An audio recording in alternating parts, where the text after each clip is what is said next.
Welcome back to the continue series of the tenses में हमने last पढ़ लिया था that was present tense. Present के आगे जो फर्दर डिवाइडेड है into 4 that was present indefinite, continuous, perfect and perfect continuous. Next आज हम लेके चलेंगे हमारे पास्ट टेंस। चलिए स्टार्ट करते हैं।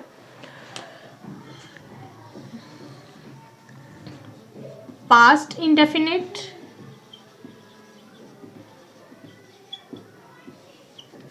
Past continuous.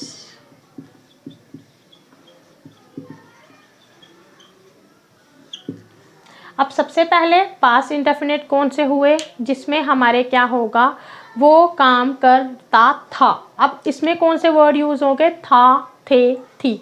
वो काम करते हैं, वो काम कर रहे थे, वो काम कर रहे होंगे, वो काम कर रहे थे और अब पता नहीं कब तक कर रहे होंगे। ठीक है, तो ये हो गए हमारे चारों present, past indefinite, past continuous, past perfect and perfect continuous. अब इसमें पास्ट तो आपको पता है जो हो चुका था। अभी हम इसके स्ट्रक्चर लेके चलते हैं। सबसे पहले इसके मेन जो हेल्पिंग वर्ब होते हैं वो होते हैं वॉज एंड वर। ये मैं आपको आगे लेके चलती हूँ। पहले हम लेके चलते हैं स्ट्रक्चर। अब इसमें क्या है कि कौन से वर्ड, ये तो आपको मैंने बता दिया कि वो काम कर रहे थे और अब जो थे है वहाँ पे हमारा क्या यूज़ हो जाएगा, वर्ब की सेकंड फॉर्म। अब पास्ट में हमेशा वर्ब की सेकंड फॉर्म ही यूज़ होती है। और इसके साथ जो भी हमारे हैं, पहले मैं स्ट्रक्चर लिखवा देती हूँ। That was subject plus verb की सेकंड फॉर्म प्लस ऑब्जेक्ट। अब जो कॉन्टिन्यूअस है साथ साथ में लेके चलते हैं कि ये जल्दी से हमारा हो जाए। इसके साथ आज भी हम फ्यूचर भी कंप्लीट करेंगे। सब्जेक्ट प्लस वॉज वर, ये तो आपको ऑलरेडी पता ही है। वॉज वर हमारा कहाँ यूज होता है, पास्ट कॉन्टिन्यूअस में एज अ हेल्पिंग वर्ब। और इसके साथ है हमारा वर्ब की first form plus ING plus object. ये चीज़ बहुत इंपॉर्टेंट है। जब हमारा आईएनजी फॉर्म लग जाता है तो वर्ब की फिर हमेशा फर्स्ट फॉर्म ही लगती है। जैसे गो, वेंट, गॉन हुआ, तो अगर हम गोइंग लिखेंगे तो हम वेंटिंग नहीं लिख सकते हैं, गोइंग नहीं लिख सकते हैं, हम क्या लिखेंगे, गोइंग। तो that is a first form के साथ हमेशा हमारा क्या यूज़ होता है, ING. That is a V4। अच्छा, इसके बाद है हमारा नेक्स्ट। ये हो गया, जैसे मैं लिखूँ he ate food. He is subject, ate is V2 and object is food। Done, ये हमारा हो गया पास्ट में। अब यहाँ पे एक चीज़ है, जब भी हमारा कोई नेगेटिव सेंटेंस होगा या फिर इंटेरोगेशन सेंटेंस होगा सिंपल पास्ट में, तो वहाँ पे हमारा क्या यूज़ होता है, डिड। किसी भी इंटेरोगेटिव के लिए या फिर या तो इंटेरोगेटिव के लिए ये यूज़ होगा या फिर किसके लिए यूज़ होगा, कोई भी नेगेटिव सेंटेंसेस के लिए। जैसे यहाँ पे मैं लिखूँ he did not eat food.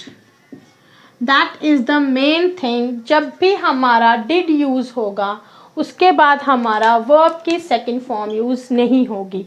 जब भी डिड यूज़ होगा इन इंटेरोगेटिव या फिर नेगेटिव सेंटेंसेस में तो हमेशा वर्ब की फर्स्ट फॉर्म ही यूज़ होगी। जैसे मैं लिखूं she did not go to school. ठीक है, वहाँ पे हमारा क्या यूज़ हो गया, गो, वर्ब की फर्स्ट फॉर्म। यहाँ पे हमारा वर्ब की फर्स्ट फॉर्म यूज़ हो गई, दैट इज़ ईट। ये हो गया हमारा डिड के साथ हमेशा वर्ब की फर्स्ट फॉर्म ही लगेगी इन इंटेरोगेटिव या फिर नेगेटिव सेंटेंसेस में। अब इसके साथ हमारे कीवर्ड्स आप कैसे पहचान सकते हैं कि पास्ट में हमारी कौन सी हैबिट ऐसी चल रही है, कौन सा ऐसा काम चल रहा है, हैबिचुअल भी होता है पास्ट में, तो वो कैसे चल रहा है। इसके हमारे कीवर्ड्स हो गए, जैसे यस्टरडे,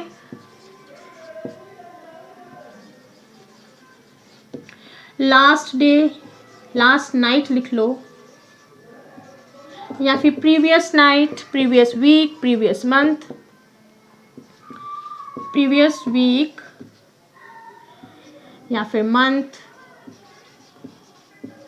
एक्सेट्रा। ठीक है, ये हमारे कीवर्ड्स होते हैं जिन भी सेंटेंसेस में yesterday, last night, previous week, previous month, previous day, ये सारे वर्ड्स यूज़ होंगे वो हमारे कौन से होते हैं, सिंपल पास्ट इंडेफिनिट के।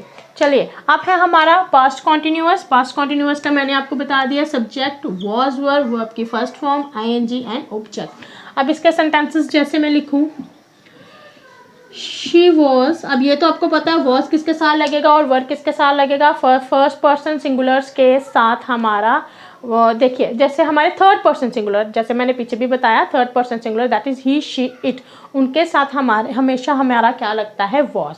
तो ही शी इट के साथ हमारा वॉज लगेगा, बाकी सबके साथ हमारा वर लगेगा।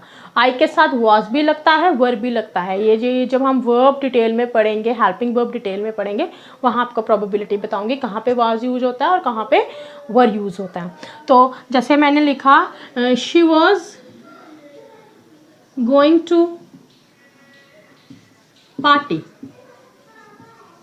ये हो गया हमारा she, subject, was, helping verb, going, ING and to party हो गया हमारा object.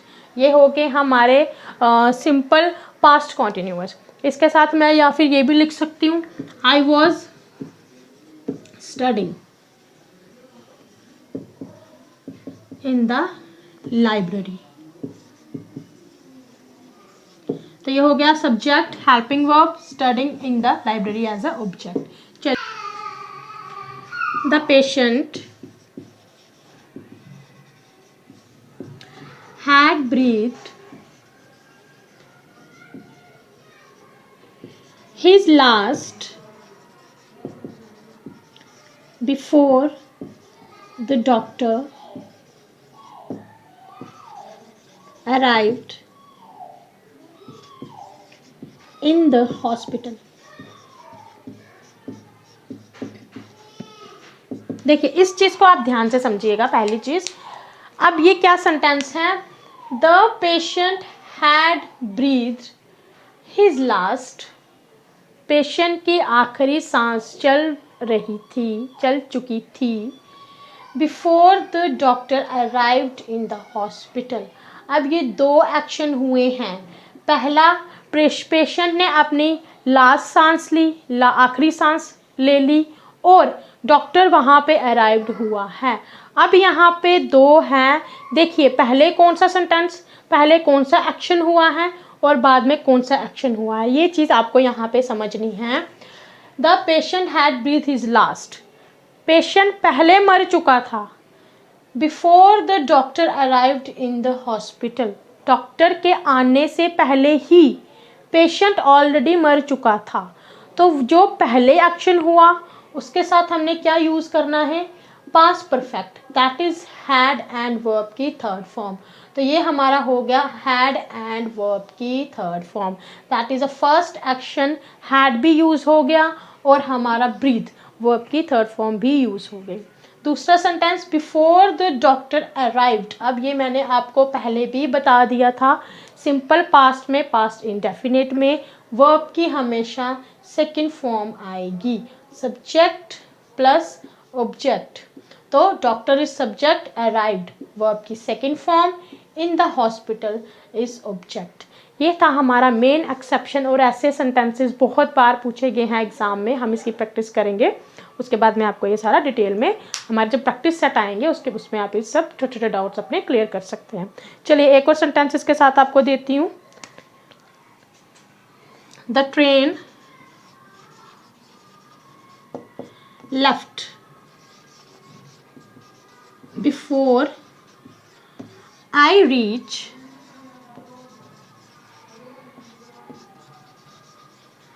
Station.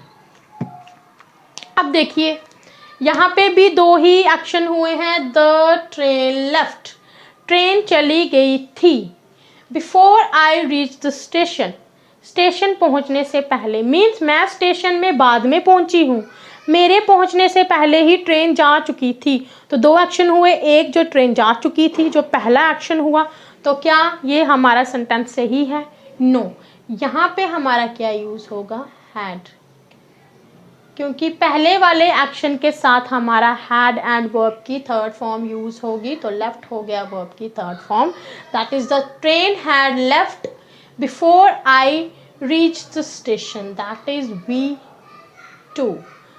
Past indefinite, that was the main thing of the past perfect continuous का, तो चलो ये अभी हम करते हैं। That was the main concept of the past perfect, कि जहाँ पे दो एक्शन वन बाय वन होंगे, पहले के बाद दूसरा होगा, तो पहले के साथ हमारा हैड एंड वर्ब की थर्ड फॉर्म आएगी, सेकंड हमारा V2 आएगा। This was the main. अब लास्ट है हमारा सब्जेक्ट, ये हमेशा सेम रहता है, subject plus had been.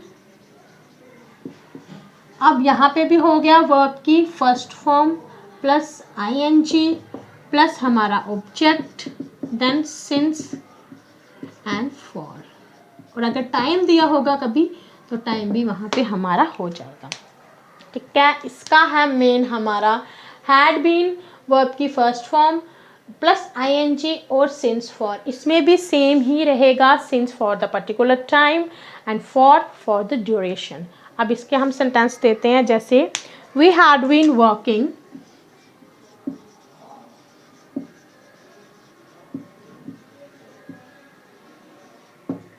we had been working since 8 o'clock. They had been working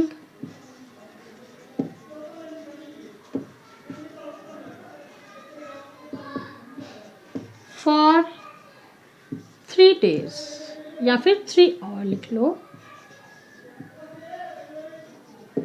तो ये हमारा क्या हो गया, जहाँ पे आपका हो गया पर्टिकुलर, आपको टाइम बताया कि 8 बजे से ही काम कर रहे थे, क्योंकि ये पास्ट में हुआ, और वहीं पर इसका ख़त्म भी हो गया। तो ये हो गया हमारा we had been working since 8 o'clock, they had been working for 3 hours।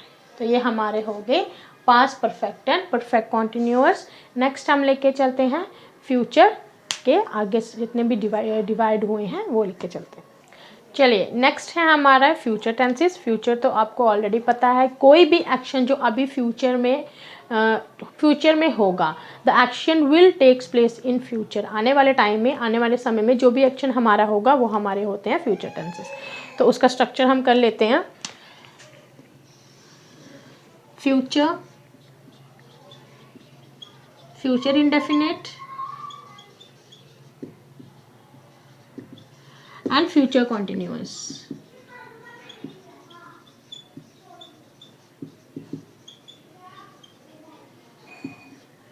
अब इसका स्ट्रक्चर क्या है, सब्जेक्ट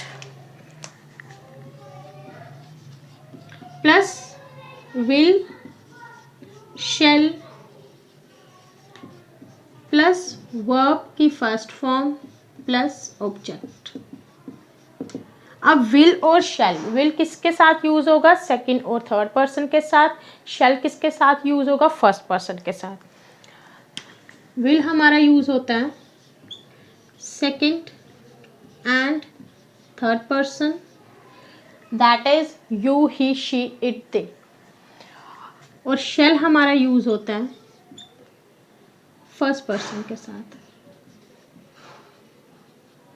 दैट इज आई या फिर वी। और इसके बाद है हमारा कॉन्टिन्यूअस, हम बाद में चलते हैं, पहले हम इसी को लेके चलते हैं। सब्जेक्ट विल शैल, वर्ब की फर्स्ट फॉर्म एंड ऑब्जेक्ट। अब इसके सेंटेंसेस जैसे मैं लिखूं, I shell call you tomorrow, हो गया ये हमारा आई शैल कॉल यू टुमारो, कि मैं कल तुम्हें कॉल करूंगा। फर्स्ट, अब हमें सेकंड का कोई लेना है, तो मैं लिखूं he will go to party next week. तो नेक्स्ट वीक की बात हो रही है, that is in future. Future में हमारा जब हमारा नेक्स्ट वीक आएगा तो इसके हमारे कीवर्ड्स क्या होते हैं, tomorrow, next week, next month, next year. तो ये हमारे साथ उसमें थे हमारे previous day, previous night, last month. तो इसमें हम आ गए हमारे आगे next week, next month, next day, tomorrow, ये सारे हो गए हमारे फ्यूचर के। तो he will go to party next week, ये हो गए हमारे सिंपल फ्यूचर इंडेफिनिट। नेक्स्ट है हमारा फ्यूचर कॉन्टिन्यूअस, इसका है subject will shall plus be plus verb की फर्स्ट फॉर्म एंड ing। इस फॉर्म को हम वर्ब की फोर फॉर्म भी बोलते हैं। हमने आज तक हमेशा क्या पढ़ा था, वर्ब की first form, second form, third form, and ing जब हमारा लग जाता है तो वो हो जाता है वर्ब की फोर्थ फॉर्म। तो that is V4 plus object. चलिए इसके एक दो सेंटेंसेस देख के नेक्स्ट चलते हैं। फॉर एग्जाम्पल इसी को ले लेते हैं, जैसे आई शैल calling you tomorrow।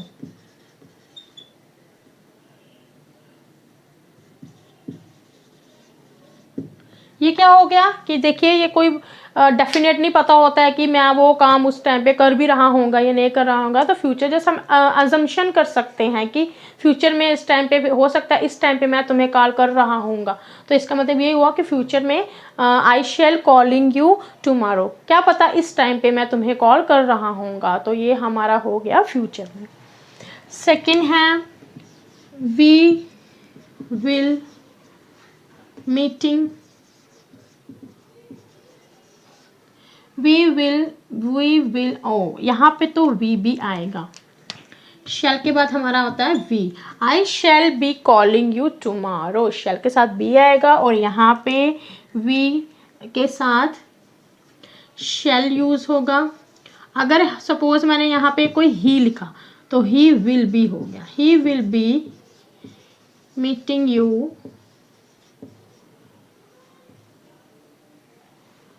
Next morning. ठीक है, ये हो गया we shall meeting you next day.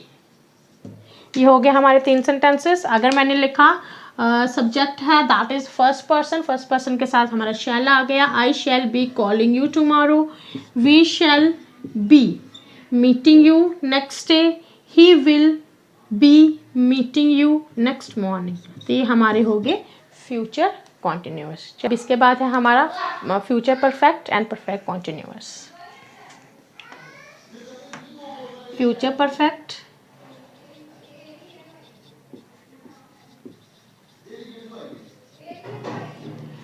Future perfect continuous.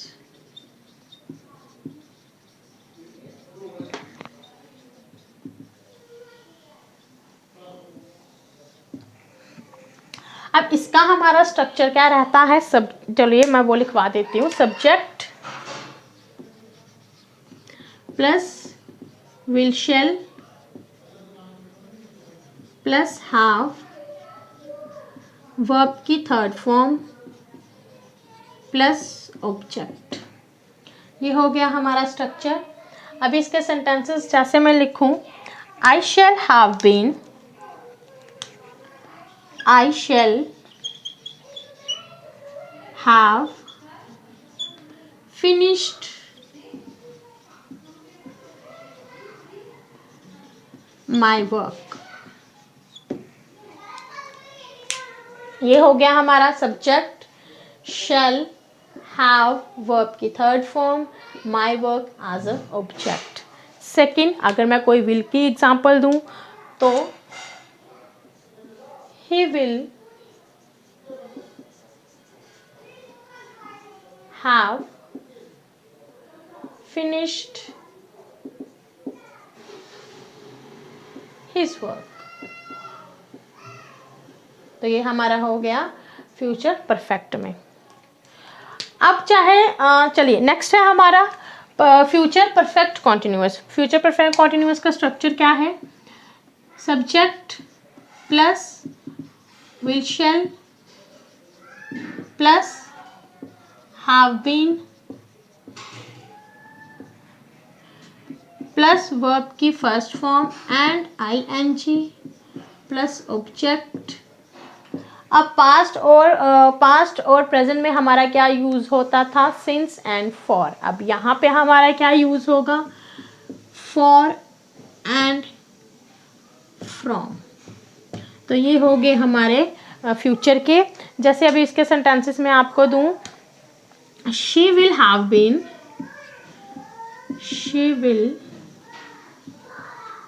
Been studying PhD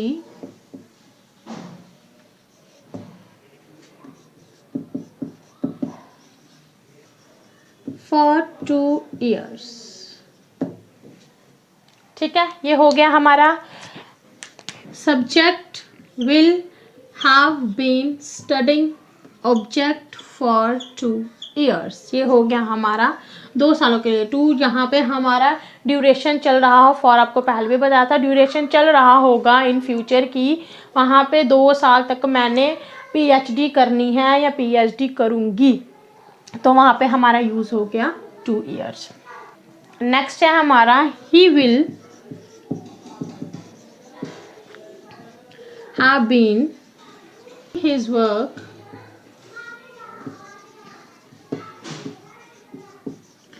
from 2023। अब ये फ्यूचर में काम कर रहा होगा, फ्रॉम 2023 में ये वो काम को स्टार्ट करेगा या उस काम को कर रहा होगा, स्टार्ट करेगा। जैसे सिंस हमारा स्टार्ट के लिए हुआ था एक पर्टिकुलर टाइम के लिए, फ्रॉम भी एक पर्टिकुलर टाइम के लिए यूज़ होगा और फॉर यूज़ होगा फॉर द ड्यूरेशन। चलिए, इसी के साथ हमारे टेंसेस फिनिश हो गए, टेंसेस हमने ख़त्म कर लिया। नेक्स्ट हम हाजिर होंगे नेक्स्ट वीडियो के साथ, नए टॉपिक के साथ, नई वीडियो के साथ। तब तक के लिए टेक केयर, बाय बाय।